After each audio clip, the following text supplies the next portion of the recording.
Assalamualaikum warahmatullahi wabarakatuh. Bismillah walhamdulillah wassalatu wassalamu ala rasulillah amma ba'du. Bersyukur kita kepada Allah subhanahu wa ta'ala dengan mengucapkan alhamdulillahi rabbil alamin.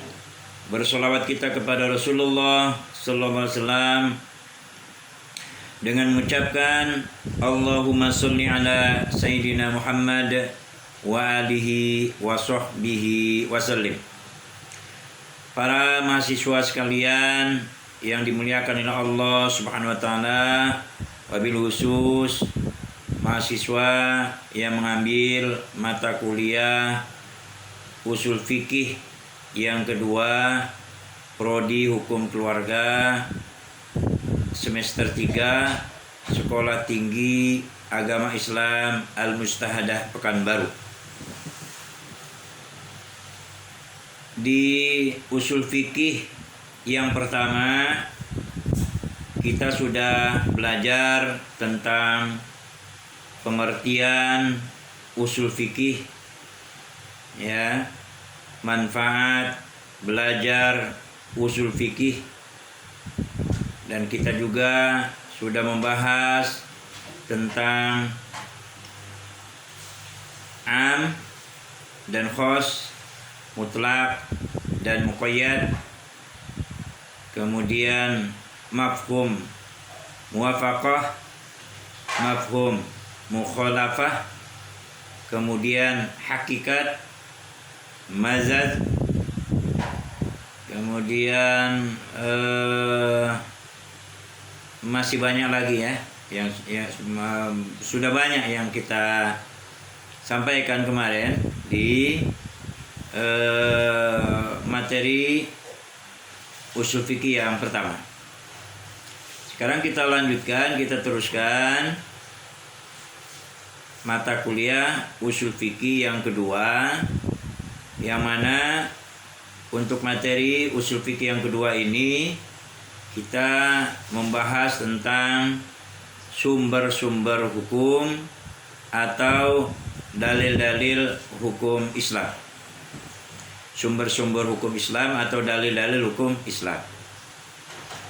Para ulama berbeda pendapat, khususnya ulama usul tentu saja,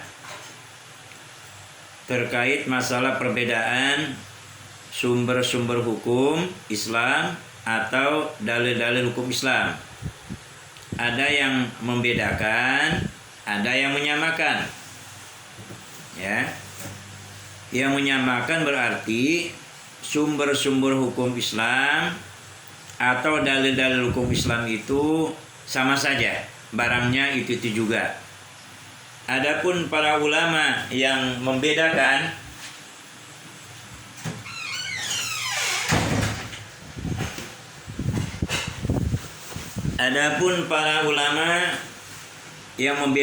antara sumber-sumber hukum Islam atau dalil-dalil hukum Islam, berarti sumber-sumber hukum Islam itu tersendiri, dalil-dalil hukum Islam itu tersendiri.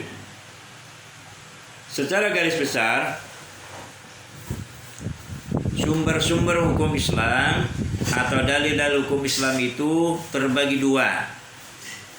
Ada yang muttafaqun alaih, ada yang mukhtalafun alaih. Muttafaqun ilaih itu maksudnya dalil-dalil yang disepakati kehujahannya. Adapun mukhtalafun alaihi itu adalah dalil-dalil yang kehujahannya tidak disepakati oleh para ulama. Saya bahas yang pertama dulu, dalil-dalil hukum Islam atau sumber-sumber hukum Islam yang disepakati itu ada 4. Al-Quran, As-Sunnah, Al-Ijma', Al-Qiyas. Ini ulama sepakat semuanya. 4 sumber-sumber hukum Islam ini, 4 dalil-dalil hukum Islam ini, itu ulama sepakat tidak terjadi perbedaan pendapat. sumber-sumber hukum Islam ada yang menyebutkan hanya 4 saja, yaitu Al-Quran, Sunnah, Ijma', Qiyas. Yang lainnya itu disebut dalil. Ya, yang lainnya disebut dalil. Ada juga yang mengatakan 4 tersebut bisa dikategorikan dua-duanya. Ya, bisa disebut juga sumber-sumber hukum Islam, bisa juga disebut dalil-dalil hukum Islam. Ya. Itu 4 disepakati oleh para ulama, sumber-sumber hukum Islam. Ada 4 yang disepakati kehujahannya. Kemudian yang tidak disepakati kehujahannya itu banyak sekali. Ada sekitar 6, ya. Ada sekitar 6 dalil dalil hukum Islam yang tidak disepakati. Nah, yang 6 inilah ya menurut ulama yang membedakan itu disebut dalil-dalil hukum Islam. Tidak disebut sebagai sumber-sumber hukum Islam. Ini yang membedakan ya. Tapi kalau yang tidak membedakan ya sama aja. Yang 4 juga bisa disebut dalil-dalil hukum Islam, sumber-sumber hukum Islam. Yang 6-nya juga bisa disebut sebagai sumber-sumber hukum Islam, dalil-dalil hukum Islam. Tapi bagi yang membedakan, sumber hukum Islam atau dalil-dalil hukum Islam itu sumber-sumber hukum Islam itu 4 saja. Ya. Plus sebagai dalil hukum Islam. Jadi sebutannya 2 untuk yang 4 itu. Bisa sebagai sumber hukum Islam, bisa sebagai dalil-dalil hukum Islam. Tapi khusus yang 6 bagi yang membedakan ini hanya disebut dalil-dalil hukum Islam.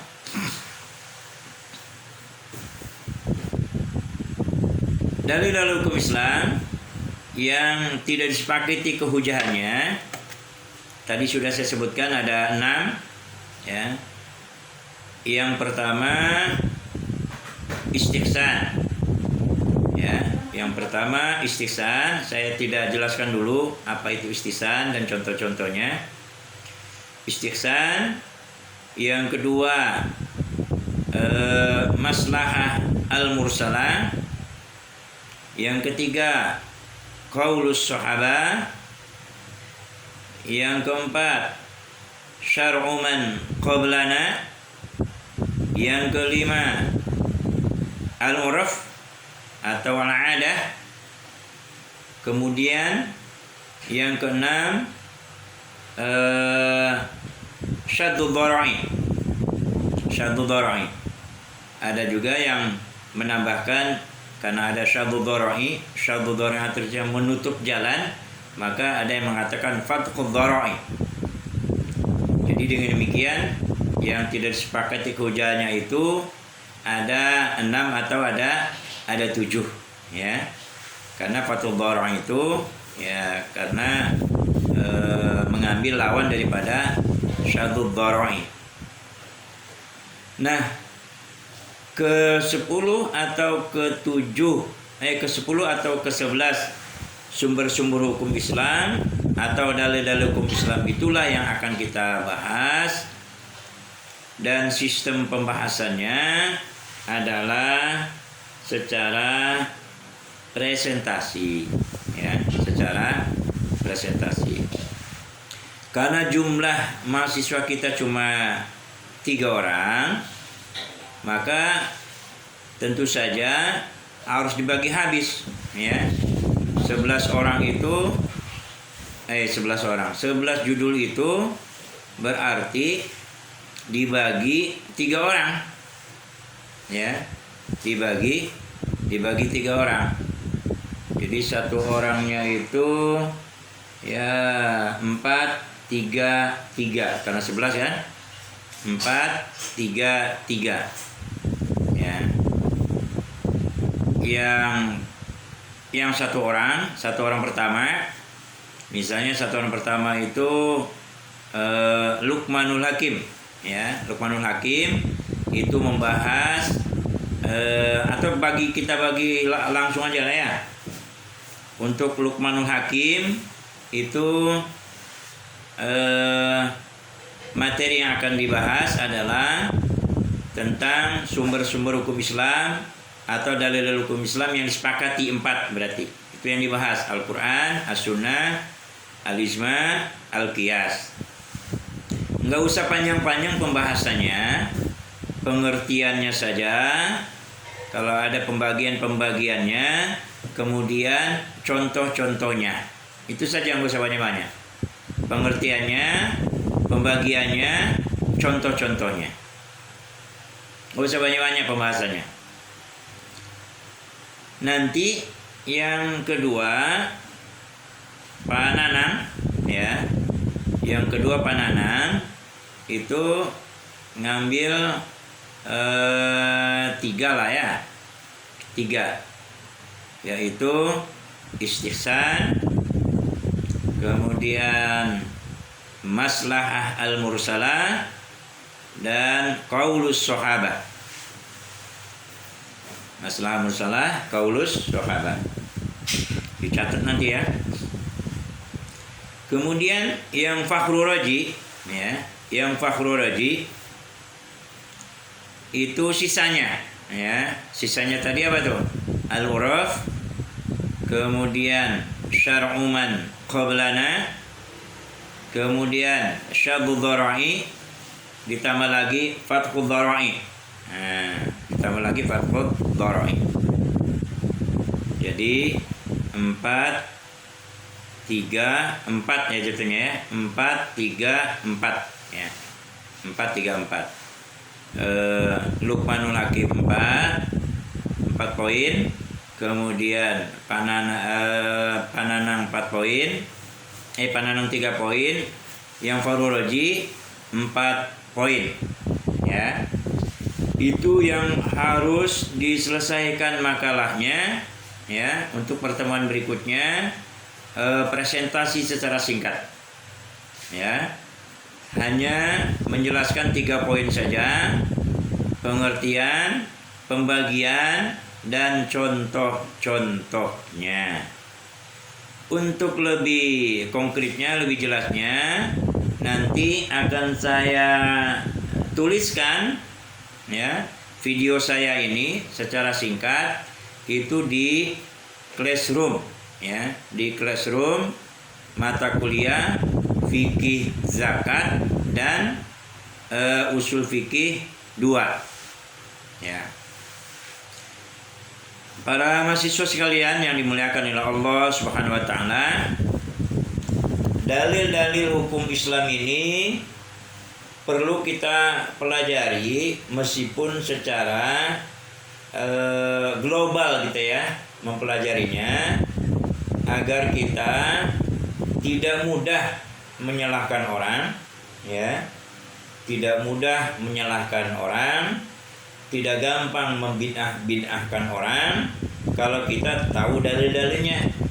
Karena ternyata dalil itu tidak hanya Quran, tidak hanya sunnah hadis, tidak hanya ijma, tidak hanya qiyas, tapi banyak sekali dalil-dalil itu. Ya, maka penting kita mempelajarinya supaya kita tidak mudah gampang menyalahkan orang, membid'ahkan orang. Karena dalil itu kadang ada yang sifatnya umum, ada yang sifatnya khusus, dan itu sudah dibahas ya di usul fikih yang pertama itu ya. Ada yang sifatnya khusus dalil itu, ada yang sifatnya umum. Seperti hadis Nabi yang mengatakan tentang pembacaan surah Yasin ya. Pembacaan surah Yasin di malam Jumat ini kan jadi polemik di tengah-tengah masyarakat kita. Ada yang mengatakan baca Quran setiap malam Jumat itu bid'ah karena tidak ada contohnya dari Nabi Muhammad Sallallahu Alaihi Wasallam. Padahal tidak hanya dalil itu tidak hanya contoh dari Nabi, tapi yang penting ada ada dalil yang lain dalam bentuk ucapan, ya, dalam bentuk ucapan Nabi, tidak hanya dalam bentuk perbuatan Nabi. Maka dalil yang menjelaskan perbuatan itu bid'ah atau tidak itu ada enggak contohnya, ada enggak dalilnya dari Nabi. Kalau enggak ada contohnya, kalau enggak ada dalilnya, baru itu namanya bid'ah, ya kan? Karena dalam hadis Nabi kan seperti itu, barang siapa yang membuat sesuatu yang tidak ada dalilnya, tidak ada contohnya, tidak ada petunjuk dari Nabi, itu bid'ah.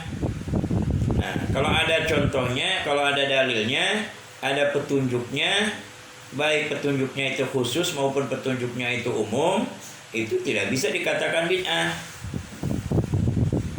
Contoh, membaca Yasin setiap malam Jumat, ada yang mengatakan bid'ah karena tidak ada contohnya dari Nabi.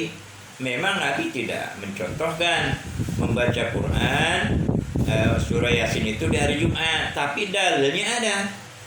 Meskipun ada yang mengatakan ini hadisnya hadis hasan, yaitu man qara'a suratal Yasin fi kulli lailatin fasbaha maghfura. Barang siapa yang membaca surah Yasin setiap malam, maka pagi-paginya dosanya sudah diampuni oleh Allah Subhanahu wa taala. Hadis ini umum sifatnya. Barang siapa yang membaca Yasin, surah Yasin setiap malam, setiap malam baca surah Yasinnya. Jadi anjurannya setiap malam sebenarnya. Nah, ada orang yang tidak bisa setiap malam, bisanya setiap malam Jumat aja lah, ya. Tidak apa-apa, ada hadisnya, tapi hadisnya secara umum. Hadis itu adalah bagian daripada dalil hukum Islam, tapi dalilnya sifatnya umum. Artinya membaca surah Yasin di malam Jumat itu termasuk dari hadis Nabi yang mengatakan man qara surata Yasin fi kulli lailin fasbaha maghfuran. Barang siapa yang membaca surah Yasin pada setiap malam, maka subuh-subuhnya dia diampuni dosanya oleh Allah Subhanahu wa taala. Jadi ini tidak bid'ah, ada dasarnya, ada dalilnya. Yang tidak ada dalilnya, tidak dasarnya, itu bid'ah. Jadi banyak orang yang mudah membid'ahkan karena memang ya dianggap nggak ada dalilnya, nggak ada contohnya dari Nabi, nggak ada contohnya. Oke, tapi yang penting ada dalilnya. Dalil itu sekali lagi saya sampaikan, ada sifatnya khusus, ada sifatnya umum, ya. Kemudian contoh yang lain yang sering dibid'ahkan oleh kalangan orang yang suka membid'ahkan adalah bersalam-salaman setelah habis sholat. Itu dikatakan bid'ah karena nggak ada contohnya dari Nabi, ya. Katakanlah mungkin belum ketemu Nabi mencontohkan bersalam-salaman habis sholat, tapi dalilnya ada, dalil secara umum. Permasalahannya ada yang tidak pakai dalil secara umum, itu permasalahannya. Dalil secara umum bersalaman itu di mana saja, kapan saja boleh, nggak ada batasannya, karena hadisnya umum, ya. Ma min muslimaini yaltaqiyani yatasafahani illa ghufira ma qabla yatafarraqa. Tidaklah ada dua orang muslim berjumpa keduanya kemudian bersalam-salaman, ya, ghufira ma qabla yatafarraqa, maka diampuni keduanya sebelum keduanya berpisah. Ini hadisnya umum. Yang penting berjumpa, mau jumpanya di pasar, mau jumpanya di kantor, mau jumpanya di jalan, mau jumpanya di masjid. Karena dalil bersalaman itu termasuk bersalaman itu termasuk ibadah, termasuk perbuatan yang tidak ditetapkan waktunya, tidak ditetapkan tempatnya. Ini perlu kita bahas. Sesuatu ibadah yang tidak ditentukan tempatnya oleh Nabi, yang tidak ditentukan waktunya oleh Nabi, ketika ada orang yang melaksanakannya, itu tidak boleh disalahkan. Maka perlu saya jelaskan, apa saja ibadah yang ditentukan tempatnya. Ibadah yang ditentukan tempatnya adalah ibadah haji. Nah, itu tempatnya sudah ditentukan. Tempatnya sudah ditetapkan oleh Allah SWT. Ya, di Makkahul Mukarramah. Tawaf mengelilingi Ka'bah. Kemudian sa'i antara Safa dan Marwah. Kemudian mabit di Muzdalifah, mabit di Mina. Kemudian lontar Jumrah. Itu tempat-tempatnya sudah ditentukan oleh Allah Subhanahu wa taala. Maka ketika ada orang yang berbeda pelaksanaannya, ya seperti Syiah, ya hajinya dia di Irak, ya, bukan di Mekah. Ya, itu baru tuh disalahkan yang begitu tuh. Kemudian ada ibadah yang waktunya ditetapkan, ya, tempatnya ditetapkan, tapi waktunya tidak ditetapkan. Ya, tempatnya ditetapkan, waktunya ditetapkan. Itu ibadah umroh. Jadi ibadah umroh itu termasuk ibadah yang tempatnya ditentukan, ya, sama dengan ibadah haji, tapi waktunya nggak ditentukan.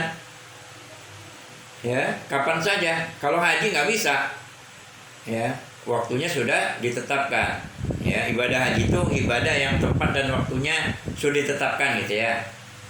Kalau ibadah umroh, tempatnya ditetapkan, waktunya tidak ditetapkan. Kapan saja silahkan. Kalau bisa